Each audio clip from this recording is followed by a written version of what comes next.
Hi, my name is Bailey Smith, and the title of my speech is Why All Eligible People Should Register Themselves as Bone Marrow Donors.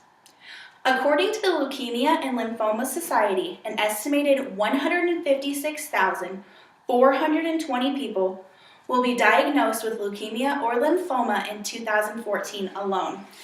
This is a scary statistic, but there is something you can do to help. According to DKMS Americas, a leading sponsor of bone marrow and stem cell transplants, a new patient is diagnosed with a blood cancer every 4 minutes.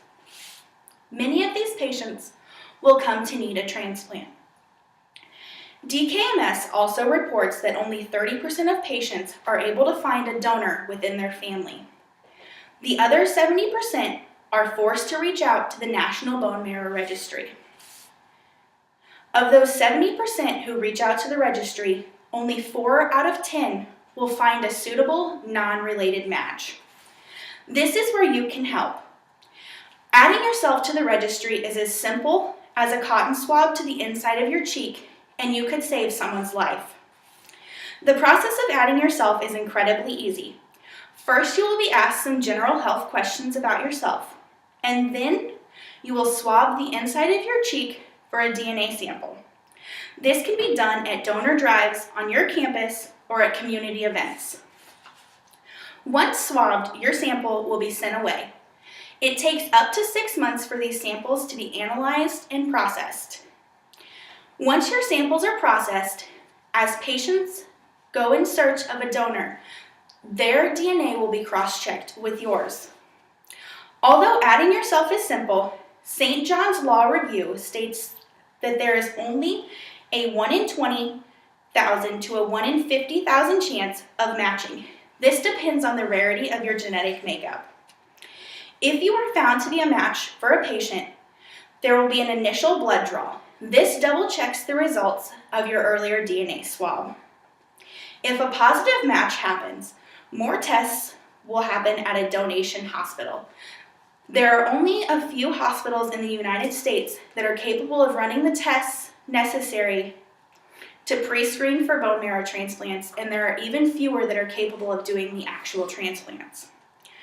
Once all testing is complete, if you are found to be healthy enough to donate, you will get more information about the patient and a date of donation will be scheduled.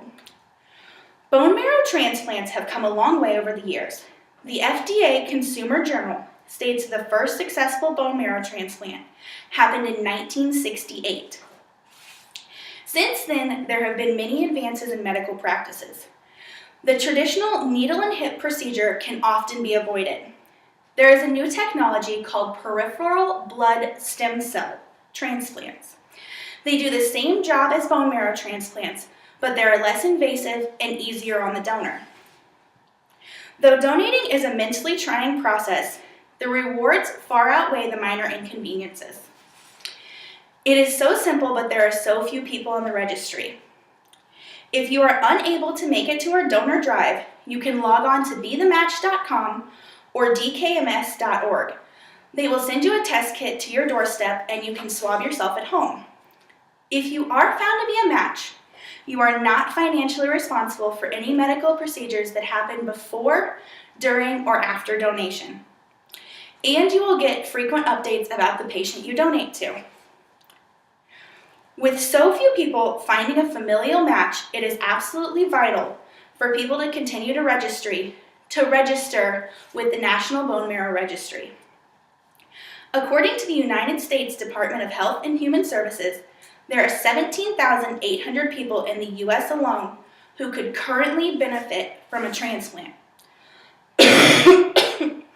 To say that this is a worthy and rewarding process is an understatement.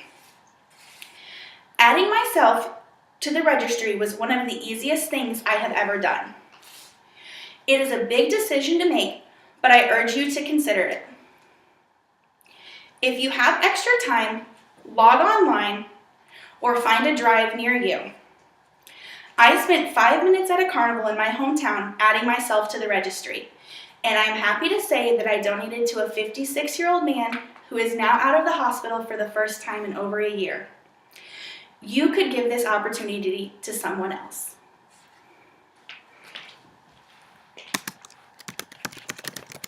Those aren't